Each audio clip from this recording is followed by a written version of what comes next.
सुनो, मैं तुम्हें समाज से भागने को नहीं कह रहा हूँ। मैं तुम्हें लोगों से नफरत करना भी नहीं सिखा रहा हूँ।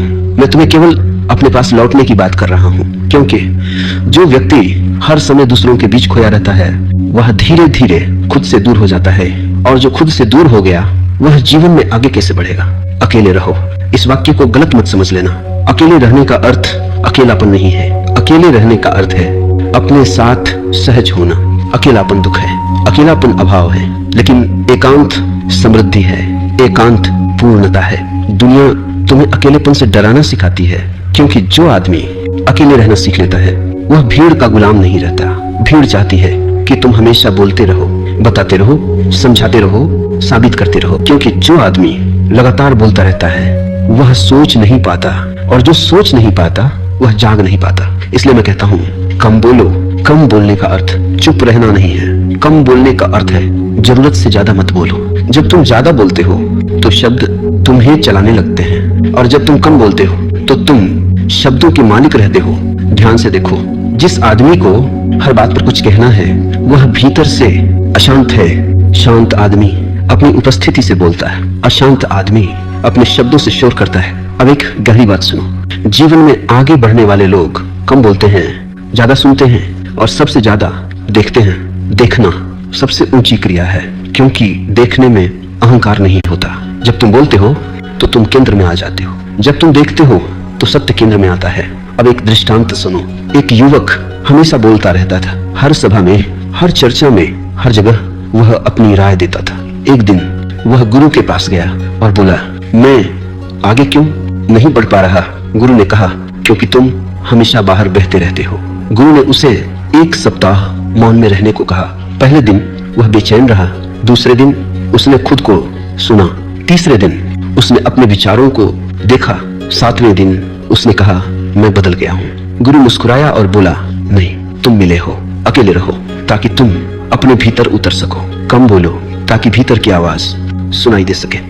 और जब भीतर की आवाज सुनाई देने लगे तब जीवन में आगे बढ़ना, संघर्ष नहीं रहता, क्योंकि तब तुम किसी और की नकल नहीं करते, तब तुम अपने स्वभाव से चलते हो। याद रखो, दुनिया में आगे बढ़ने वाले भीड़ से नहीं, एकांत से पैदा होते। भीड़ सिर्फ रास्ता देती है, एकांत दिशा देता है। सुनो, अब हम उस जगह पहुंच रहे हैं जहां से अधिकांश लोग पीछे लौट जाते हैं। उस जगह का नाम है डर। तुम कहते हो, मुझे अकेले रहना अच्छा नहीं लगता, लेकिन सच यह नहीं है। सच यह है, तुम्हें अपने साथ रहना अच्छा नहीं लगता। अकेलेपन से कौन नहीं डरता। डर लगता है अपने ही भीतर उठती आवाजों से। जब तुम अकेले होते हो तो कोई नहीं रहता जिससे तुम भाग सको, न दोस्तों, न मोबाइल, न बातचीत। तब तुम सीधे अपने सामने खड़े होते हो, और मन इस क्षण से सबसे ज्यादा डरता है। मन कहता है, कुछ करो, किसी से बात करो, कहीं चले जाओ, क्योंकि मन जानता है यदि तुम चुपचाप अपने साथ बैठ गए तो उसका राज खुलने लगेगा। अब ध्यान से समझो, मन का अस्तित्व भागने पर टिका है। वह कभी भविष्य में भागता है, कभी स्मृतियों में, कभी लोगों में। अकेलापन मन के लिए सबसे बड़ा खतरा है, क्योंकि अकेलेपन में मन को कोई सहारा नहीं मिलता। इसीलिए मन अकेलेपन को डरावना बना देता है। वह कहता है, तुम उदास हो जाओगे, तुम पागल हो जाओगे, तुम पीछे रह जाओगे। यह सब झूठ है। मैंने हजारों उन लोगों को देखा है जो अकेले नहीं रह पाते। वे भीतर से खोखले होते हैं, और जो अकेले रहना सीख लेते हैं उनके भीतर एक शक्ति जागने लगती है। अब एक दृष्टांत सुनो। एक बच्चा पहली बार अकेले कमरे में सोया, वह डर गया, उसने रोना शुरू किया। माँ ने बत्ती जलाई और कहा, देखो कुछ भी नहीं है, लेकिन डर कम नहीं हुआ। फिर माँ ने कहा, मैं यही हूँ। डर तुरंत कम हो गया। समझे, डर अंधेरे से नहीं था, डर अकेले होने से नहीं था, डर था साथ न होने का। अब बड़ा होकर तुम वही कर रहे हो। तुम चाहते हो कोई हो, कुछ हो, कोई आवाज हो, लेकिन जब तक तुम खुद अपने लिए साथ नहीं बनते तब तक डर बना रहेगा। अकेले रहना सीखा नहीं जाता, अकेले रहना स्वीकार किया जाता है। पहले पहले असहजता होगी, मन बेचैन होगा, शरीर हिलेगा, लेकिन यदि तुम भागे नहीं तो एक दिन एक चमत्कार घटेगा। अकेलापन बदल जाएगा एकांत में, और एकांत सबसे बड़ा शिक्षक है। एकांत में तुम देखोगे तुम्हारे विचार तुम नहीं हो, एकांत में तुम देखोगे तुम्हारी भावनाएं आती जाती हैं, और एकांत में तुम पहली बार अपने केंद्र को महसूस करोगे। याद रखो, डर का अर्थ है तुम सीमा पर खड़े हो, और सीमा पर या तो तुम लौट सकते हो या तुम उड़ सकते हो। जो लौट जाते हैं वे भीड़ में खो जाते हैं, जो ठहर जाते हैं वे स्वयं बन जाते हैं। सुनो, अब हम शब्दों की भीड़ से बाहर निकलेंगे, क्योंकि जो व्यक्ति जीवन में आगे बढ़ता है वह शब्दों से नहीं मौन से चलता है। लोग सोचते हैं जो ज्यादा बोलता है वही ज्यादा जानता है। यह भ्रम है। अक्सर जो ज्यादा बोलता है वह ज्यादा असुरक्षित होता है। बोलना मन की बेचैनी का सबसे आसान रास्ता है। जब भीतर अशांति होती है तो शब्द बाहर बहने लगते हैं। शांत आदमी बोलने से पहले ठहरता है, अशांत आदमी बोलकर ठहरना चाहता है। अब समझो, लोग ज्यादा क्यों बोलते हैं? वे बोलते हैं क्योंकि वे सुने जाना चाहते हैं। वे बोलते हैं क्योंकि वे खुद को साबित करना चाहते हैं। वे बोलते हैं क्योंकि वे अकेले पड़ने से डरते हैं। लेकिन ध्यान रखना, जो खुद को जान लेता है उसे साबित करने की जरूरत नहीं रहती। अब एक गहरी बात सुनो, शब्द ऊर्जा खाते हैं। हर बार जब तुम बिना जरूरत बोलते हो तो तुम्हारी ऊर्जा बाहर बह जाती है। इसलिए दिन के अंत में बहुत लोग थके हुए नहीं, खाली होते हैं। वे कहते हैं मैंने कुछ किया नहीं, फिर भी थक गया। उन्होंने किया नहीं, उन्होंने बोला है। अब एक दृष्टांत सुनो। एक आदमी पूरा दिन शिकायत करता था। शाम को वह कहता मैं बहुत थक गया हूँ। गुरु ने कहा तुमने काम नहीं किया, तुमने शब्दों से खुद को निचोड़ लिया। अब समझो, मौन क्या है? मौन बोलना बंद करना नहीं है। मौन अनावश्यक बोलना छूट जाना है। मौन का अर्थ यह नहीं कि तुम कभी न बोलो। मौन का अर्थ है जब बोलो तो पूरा बोलो। कम शब्द, सटीक शब्द, सच से निकले शब्द। ऐसे शब्द शोर नहीं बनते, वे संकेत बनते हैं। यही कारण है कि बुद्ध, महावीर, लाओ से कम बोले। उनके शब्द कम थे लेकिन भारी थे। वे शब्द नहीं थे, वे अनुभव थे। अब समझो, कम बोलने से क्या घटता है। पहली बात, तुम ज्यादा सुनने लगते हो, और सुनना सबसे बड़ी बुद्धिमत्ता है। जो सुन सकता है वह सीख सकता है। दूसरी बात, तुम अपने विचार स्पष्ट देख पाते हो। जब तुम बोलते नहीं तो मन खुलकर सामने आता है, और जो मन को देख लेता है वह मन से बंधा नहीं रहता। तीसरी बात, तुम्हारी उपस्थिति गहरी हो जाती है। लोग महसूस करते हैं यह आदमी कुछ अलग है, क्योंकि वह शब्दों से नहीं मौन से बोल रहा है। अब एक बहुत महत्वपूर्ण चेतावनी, कम बोलना दमन नहीं होना चाहिए। यदि तुम गुस्सा दबा रहे हो और बाहर से चुप हो तो यह मौन नहीं है, यह जमा हुआ जहर है। मौन तब होता है जब भीतर कुछ दबा नहीं होता, जब भीतर सब देखा गया हो। इसलिए मैं कहता हूँ, पहले देखो फिर बोलो। देखना मौन को जन्म देता है। सुनो, अब मैं तुम्हें उस स्रोत की ओर ले जा रहा हूँ जहाँ से जीवन की सारी ऊर्जा आती है। उस स्रोत का नाम है एकांत। लोग समझते हैं कि ऊर्जा खाने से आती है, आराम से आती है, लोगों से मिलकर आती है। ये आधा सच है। असल ऊर्जा आती है अपने साथ होने से। जब तुम लगातार लोगों के बीच रहते हो, लगातार बोलते हो, लगातार प्रतिक्रिया करते हो, तो तुम्हारी ऊर्जा बाहर बहती रहती है। तुम ध्यान नहीं देते, लेकिन हर बातचीत थोड़ी थोड़ी ऊर्जा ले जाती है।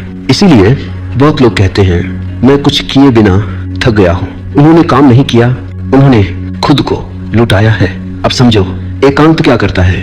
एकांत ऊर्जा को वापस बुलाता है। जब तुम अकेले बैठते हो, कुछ नहीं करते, कुछ नहीं बोलते, तो ऊर्जा धीरे धीरे घर लौट आती है। यह ऐसा है जैसे नदी समुद्र से फिर अपने स्रोत की ओर बहने लगे। पहले पहले अजीब लगेगा, क्योंकि जब ऊर्जा वापस आती है तो पुराने घाव दिखने लगते हैं। मन कहेगा ये अच्छा नहीं है, कुछ करो, ध्यान हटाओ। यही अधिकांश लोग भाग जाते हैं। लेकिन यदि तुम थोड़ी देर ठहर सको तो वही बेचैनी धीरे धीरे शक्ति बन जाती है। अब एक दृष्टांत सुनो। एक धनुष था, वह हमेशा तना रहता था। एक दिन धनुर्धर ने उसे ढीला कर दिया। धनुष बोला अब मैं कमजोर हो जाऊंगा। कुछ समय बाद जब फिर खींचा गया तो तीर पहले से भी दूर गया। एकांत धनुष को ढीला करने जैसा है। जो आदमी कभी ढीला नहीं पड़ता वह एक दिन टूट जाता है। अब समझो, एकांत और सृजन का संबंध। दुनिया की सारी महान रचनाएं एकांत में पैदा हुई हैं। कविता भीड़ में नहीं आती, संगीत शोर में नहीं उतरता, दृष्टि बहस में नहीं जन्म लेती, वे मौन में जन्म लेते हैं। क्यों? क्योंकि सृजन भीतर से आता है और भीतर तब खुलता है जब बाहर कम हो जाता है। अब समझो, अकेले रहने से डर क्यों लगता है? क्योंकि एकांत तुम्हें तुम्हारे सामने खड़ा कर देता है और अपने सामने खड़े होने का साहस बहुत कम लोगों में होता है, लेकिन वही साहस जीवन को आगे ले जाता है। याद रखो, भीड़ में सुरक्षा होती है लेकिन दिशा नहीं। दिशा एकांत में मिलती है। जो आदमी अपनी दिशा नहीं जानता वह कितना भी तेज चले कहीं नहीं पहुंचता। एकांत तुम्हें रुकने का साहस देता है और जो रुक सकता है वही सही दिशा में चल सकता है। सुनो, अब मैं एक बहुत जरूरी भ्रम तोड़ने जा रहा हूँ, क्योंकि तुम कहते हो मैं जीवन में आगे बढ़ना चाहता हूँ, लेकिन रुक कर पूछो आगे किस दिशा में? अधिकतर लोग आगे बढ़ने का अर्थ समझते हैं और ज्यादा पाना, और ज्यादा बनना, और ज्यादा दिखना। मैं तुमसे कहता हूँ ये आगे बढ़ना नहीं है, यह केवल भीड़ में तेज चलना है। आगे बढ़ना तेज चलना नहीं है, आगे बढ़ना है सही दिशा में चलना। और दिशा भीड़ से नहीं मिलती, दिशा एकांत से मिलती है। भीड़ तुम्हें गति देती है, एकांत तुम्हें दिशा देता है। अब समझो लोग क्यों थक जाते हैं। वे दिन रात भागते रहते हैं लेकिन भीतर कहीं नहीं पहुंचते। क्यों? क्योंकि वे दूसरों की मंजिल अपनी मंजिल समझ लेते हैं। दूसरों की परिभाषा में जीने वाला व्यक्ति कभी संतुष्ट नहीं होता। अब एक दृष्टांत सुनो। एक आदमी पहाड़ पर चढ़ रहा था, वह बहुत तेज था, सबको पीछे छोड़ रहा था। थोड़ी देर बाद उसे लगा मैं गलत पहाड़ पर हूँ। समझे, तेज होना व्यर्थ है यदि दिशा गलत हो। अब समझो असली प्रगति क्या है। असली प्रगति भीतर घटती है जब तुम कम प्रतिक्रियात्मक हो जाते हो, जब तुम कम भयभीत हो जाते हो, जब तुम कम दूसरों पर निर्भर हो जाते हो। ये उपलब्धियां किसी प्रमाण पत्र में नहीं मिलती, लेकिन यही तुम्हें अडिग बनाती है। दुनिया अडिग लोगों से डरती है क्योंकि उन्हें खरीदा नहीं जा सकता, डराया नहीं जा सकता, भीड़ में घसीटा नहीं जा सकता। अब समझो कम बोलना आगे बढ़ने में कैसे मदद करता है। जो व्यक्ति कम बोलता है वह कम उलझता है, वह हर बहस में अपनी ऊर्जा नहीं गंवाता, और जो ऊर्जा बहस में नहीं जाती वह सृजन में लगती है। अब समझो अकेले रहना आगे बढ़ने में कैसे सहायक है। जो अकेला रह सकता है वह गलत संगत में फंसता नहीं, वह सिर्फ इसलिए कहीं नहीं रुकता कि उसे डर लगता है। अकेले होने से अकेले रह सकने वाला व्यक्ति स्वतंत्र निर्णय ले सकता है और जीवन में आगे वही बढ़ता है जो अपने निर्णय खुद लेता है। अब एक गहरी बात सुनो, आगे बढ़ना ऊपर जाना नहीं है, आगे बढ़ना गहरा जाना है। ऊपर जाने वाले जल्दी गिरते हैं, गहरे जाने वाले स्थिर रहते हैं।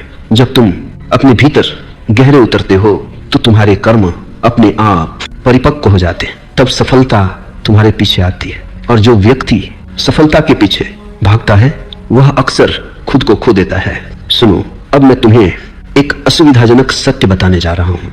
दुनिया तुम्हें आगे बढ़ते हुए नहीं देखना चाहती, वह चाहती है कि तुम उस जैसे रहो। भीड़ का एक ही नियम है, अलग मत दिखो। जो अलग दिखता है उससे भीड़ घबराती है, क्योंकि अलग व्यक्ति भीड़ के झूठ को उजागर कर देता है। भीड़ कहती है ऐसे कपड़े पहनो, ऐसे सोचो, ऐसे बोलो, ऐसे जियो, और तुम सोचते हो अगर नहीं किया तो मैं पीछे रह जाऊंगा।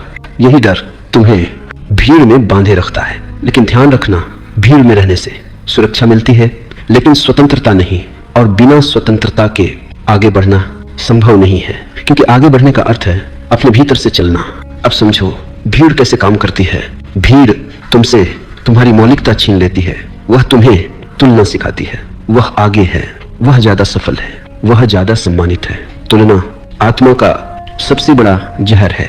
जो व्यक्ति तुलना में जीता है वह कभी शांत नहीं हो सकता, और अशांत व्यक्ति आगे नहीं बढ़ता, वह बस भागता है। अब एक दृष्टांत सुनो। एक मछली समुद्र में रहती थी। उसने सुना नदी में रहने वाली मछलियां ज्यादा तेज होती हैं। वह नदी में चली गई, वहां वह मर गई। समझे, तेज होना पर्याप्त नहीं है, अपने स्वभाव में होना सबसे जरूरी है। भीड़ तुम्हें तुम्हारे स्वभाव से दूर ले जाती है, एकांत तुम्हें वापस तुम्हारे स्वभाव में लाता है। इसलिए जो व्यक्ति अकेले रह सकता है वह भीड़ के दबाव में नहीं आता, वह फैशन से नहीं अंतर्दृष्टि से चलता है। अब समझो भीड़ से अलग होने का मतलब क्या नहीं है। इसका मतलब समाज छोड़ना नहीं है, इसका मतलब लोगों से नफरत करना नहीं है। इसका मतलब है भीतर से स्वतंत्र होना। तुम भीड़ में रह सकते हो, लेकिन भीड़ तुम्हारे भीतर न रहे। यही स्वतंत्रता है। अब एक बहुत महत्वपूर्ण बात, जो व्यक्ति अकेले चलने का साहस रखता है वह अकेला नहीं रहता। धीरे धीरे उसके आसपास सही लोग इकट्ठा हो जाते हैं, क्योंकि सत्य को पहचान लेता है। लेकिन पहले तुम्हें भीड़ से अलग होना पड़ेगा। सुनो, अब मैं उस शब्द को छूने जा रहा हूं जिसके पीछे पूरी दुनिया भाग रही है, सफलता। और शायद तुम भी, दुनिया ने सफलता की एक बहुत शोर वाली परिभाषा बना दी है। ज्यादा पैसा, ज्यादा पहचान, ज्यादा तालियां। लेकिन मैं तुमसे कहता हूं, यह सफलता नहीं है, यह केवल प्रदर्शन है। सफलता का असली प्रश्न यह नहीं है तुम्हारे पास क्या है, असली प्रश्न है तुम क्या हो। मैंने ऐसे लोग देखे हैं जिनके पास सब कुछ है लेकिन वे अपने साथ बैठ नहीं सकते, और मैंने ऐसे भी देखे हैं जिनके पास बहुत कम है लेकिन वे अपने भीतर घर पर हैं। अब बताओ कौन सफल है? दुनिया बाहरी उपलब्धियों को गिनती है, चेतना भीतरी शांति को पहचानती है। अब एक दृष्टांत सुनो। एक व्यक्ति बहुत ऊंचे पद पर पहुंचा। लोगों ने कहा तुम सफल हो गए। रात को वह अकेला बैठा और रो पड़ा। उसने कहा मैं सब कुछ बन गया सिवाय अपने। यही त्रासदी है। अब समझो क्यों सफलता अक्सर खालीपन लाती है, क्योंकि लोग सफलता तक पहुंचते पहुंचते खुद को खो देते हैं। वे जो नहीं है वह बनते जाते हैं, और जो है वह धीरे धीरे मर जाता है। कम बोलो ताकि तुम दूसरों की अपेक्षाओं में खो न जाओ। अकेले रहो ताकि तुम खुद को सुन सको, और तभी तुम जान पाओगे तुम्हारी सफलता किस दिशा में है। अब एक गहरी बात सुनो, सच्ची सफलता भीतर फैलती है, बाहर नहीं। यदि भीतर शांति बढ़ रही है, स्वतंत्रता बढ़ रही है, सजगता बढ़ रही है, तो समझ लेना तुम आगे बढ़ रहे हो, भले ही दुनिया तुम्हें सफल न माने। और यदि बाहर सब मिल रहा है लेकिन भीतर बेचैनी बढ़ रही है, तो समझ लेना तुम पीछे जा रहे हो, भले ही दुनिया तुम्हें सफल कहे। अब समझो कम बोलना यहाँ क्यों जरूरी है। जो ज्यादा बोलता है वह अक्सर अपने घाव छिपा रहा होता है। जो शांत है वह दिखाने में रुचि नहीं रखता। इसलिए शांत लोग अक्सर दुनिया की परिभाषा में सफल नहीं दिखते, लेकिन वह जीवन की परिभाषा में जीते हुए होते हैं। सुनो, अब मैं उस झूठ को तोड़ने जा रहा हूँ जिसे दुनिया ने सद्गुण बना दिया है, व्यस्तता। लोग कहते हैं मैं बहुत बिजी हूँ, और वे इसे गर्व की तरह कहते हैं। मैं तुमसे कहता हूँ यह गर्व नहीं है, यह बीमारी है। व्यस्तता का अर्थ है अपने साथ बैठने से बचना। जो आदमी अपने साथ सहज है उसे हर समय कुछ करने की जरूरत नहीं होती, लेकिन जो भीतर से खाली है वह बाहर से भरा रहना चाहता है। समझो दुनिया तुम्हें व्यस्त क्यों रखना चाहती है? क्योंकि जो व्यक्ति व्यस्त है वह प्रश्न नहीं करता, जो व्यस्त है वह देख नहीं पाता, और जो देख नहीं पाता वह बदलता नहीं। व्यस्त आदमी आज्ञाकारी होता है। इसलिए समाज तुम्हें सिखाता है रुको मत, धीमे मत पढ़ो, खाली मत बैठो। लेकिन मैं तुमसे कहता हूँ धीमे पढ़ो, क्योंकि जीवन दौड़ में नहीं लय में खिलता है। अब समझो धीमे होने का अर्थ आलसी होना नहीं है। धीमे होने का अर्थ है जागरूक होना। तेज आदमी बहुत कुछ करता है लेकिन देखता नहीं। जागरूक आदमी कम करता है लेकिन गहराई से करता है। अब एक दृष्टांत सुनो। एक लकड़हारा दिन रात पेड़ काटता रहा। किसी ने कहा थोड़ा रुक जाओ, कुल्हाड़ी तेज कर लो। उसने कहा समय नहीं है। शाम तक वह टूट गया। दूसरा लकड़हारा, शाम को उसने ज्यादा पेड़ काटे। धीमे होने का यही रहस्य है। अब समझो कम बोलना और धीमा होना कैसे जुड़े हैं। जब तुम कम बोलते हो तो तुम धीमे हो जाते हो। जब तुम धीमे हो तो तुम सुनने लगते हो, और जो सुनता है वही समझता है। व्यस्त आदमी सिर्फ प्रतिक्रिया करता है, जागरूक आदमी उत्तर देता है। अब एक गहरी बात सुनो। व्यस्तता अहंकार की सबसे सूक्ष्म चाल है। अहंकार कहता है देखो मैं कितना जरूरी हूँ, लेकिन जो सच में जरूरी है वह शोर नहीं करता। बीज शोर नहीं करता, वृक्ष शोर नहीं करता। शोर हमेशा खालीपन से आता है। इसलिए जो जीवन में आगे बढ़ता है वह अपनी व्यस्तता घटाता है, वह समय बचाता नहीं, समय में उतरता है। सुनो, अब हम उस जगह आ गए हैं जहाँ जीवन की दिशा वास्तव में तय होती है। उस जगह का नाम है निर्णय। लोग मुझसे पूछते हैं मैं सही निर्णय कैसे लूं? मैं उनसे कहता हूँ, पहले सही मौन में उतरो, क्योंकि निर्णय कभी भी भीड़ में नहीं होते। निर्णय हमेशा एकांत में जन्म लेते हैं। दिन भर मन में शोर रहता है, विचार टकर आते रहते हैं, डर, इच्छा, तुलना सब एक साथ बोलते हैं। इस शोर में जो निर्णय लिए जाते हैं वे तुम्हारे नहीं होते, वे माता पिता के होते हैं, समाज के होते हैं, डर के होते हैं। और फिर तुम कहते हो मैं गलत मोड़ पर आ गया। गलत मोड़ नहीं होता, गलत सुना गया होता है। अब समझो मौन क्या करता है। मौन शोर को हटाता नहीं, मौन शोर के नीचे जो सत्य है उसे प्रकट करता है। जैसे कीचड़ पानी के ऊपर बैठ जाता है और पानी नीचे शांत रहता है। यदि तुम पानी को हिलाओगे तो कीचड़ और फैलेगा, यदि तुम पानी को शांत रहने दो तो कीचड़ खुद बैठ जाएगा। यही मौन है। अब एक दृष्टांत सुनो। एक आदमी हर बात पर दूसरों से सलाह लेता था। किसी ने कहा यह करो, किसी ने कहा वह करो। अंत में वह भ्रमित हो गया। गुरु ने कहा 3 दिन कुछ मत करो। 3 दिन बाद वह बोला मुझे पता चल गया, किसी ने नहीं बताया, मौन ने बताया। अब समझो क्यों। शांत व्यक्ति गलत निर्णय कम लेता है, क्योंकि वह जल्दी नहीं करता। जल्दी डर की भाषा है। शांत व्यक्ति रुक सकता है, और जो रुक सकता है वह सही क्षण पहचान सकता है। अब समझो कम बोलने का निर्णयों से संबंध। जो ज्यादा बोलता है वह खुद को समझा नहीं पाता, जो कम बोलता है वह खुद को सुन पाता है, और जो खुद को सुन पाता है वही सही दिशा पकड़ता है। अब एक गहरी बात सुनो। सही निर्णय हमेशा शांत होते हैं, वे उत्तेजित नहीं होते, वे साबित नहीं करते, वे शोर नहीं मचाते। गलत निर्णय हमेशा बहुत तर्क देते हैं। सही निर्णय बस होते हैं, उनमें एक सहज हाँ होती है या एक शांत नो। यदि तुम्हारे निर्णय में बहुत बेचैनी है तो समझ लेना वह मन से आया है। यदि निर्णय के बाद शांति है तो समझ लेना वह केंद्र से आया है। सुनो, अब मैं कुछ नया नहीं कहूंगा। अब मैं केवल सब कुछ एक जगह रख दूंगा, क्योंकि सत्य नई बातों से नहीं समग्र दृष्टि से प्रकट होता है। अब तक तुमने 3 सूत्रों को धीरे धीरे समझा। अकेले रहो, कम बोलो और आगे बढ़ो। लेकिन अब इन्हें अलग अलग मत देखो। ये 3 नहीं है, ये एक ही प्रवाह है। अकेले रहना पहला कदम नहीं है, यह आधार है। जब तुम अकेले रह सकते हो तभी तुम स्वतंत्र हो। जो अकेले नहीं रह सकता वह भीड़ का गुलाम है, और गुलाम आगे नहीं बढ़ता, वह सिर्फ आदेश बदलता है। अकेलापन मत समझना। मैं जिस अकेलेपन की बात कर रहा हूँ वह दुख नहीं है, वह है अपने साथ होने की क्षमता। जिस दिन तुम अपने साथ सहज हो जाते हो उसी दिन तुम दूसरों के साथ भी सहज हो जाते हो। अब दूसरा सूत्र, कम बोलो।